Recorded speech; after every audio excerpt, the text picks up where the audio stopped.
नमस्कार. तुम्हाला होळीच्या खूप खूप शुभेच्छा. होळीच्या रंग तुमच्या आयुष्यामध्ये खूप साऱ्या आनंद आणि सुख आणि आरोग्यमय वातावरण घेऊन येतो. होळीच्या दिवशी नक्की काय करावं बरं? होळीच्या दिवशी तुम्ही होळीमध्ये सुका नारळ व्हावा. त्यांनी माता लक्ष्मी प्रसन्न होते आणि जर काही अडचणी असतील, आर्थिक अडचणी असतील, त्या सुटण्यास खूप सारी मदत होते. घरामध्ये जर खूप सारा क्लेश होत असेल, भावांसोबत मतभेद होत असतील, अशा वेळेस काय करावं?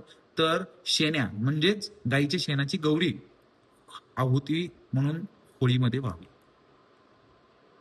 नंतर होमामध्ये वाहणारी जी आहुती असते ती वाहिल्याने घरामध्ये आरोग्यमय आणि आनंदमय वातावरण राहतं.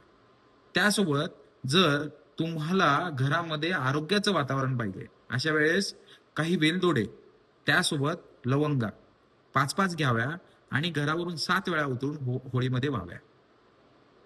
होळीची अग्नी अंगावर थोड्या वेळ घेतल्याच्या नंतर घरामध्ये येताना घराच्या दाराच्या भोवती तिळाच्या तेलाचा दिवा लावावा. त्याने माता लक्ष्मी प्रसन्न होते. होळी पेटवण्याचं मुख्य मुहूर्त काय बरं?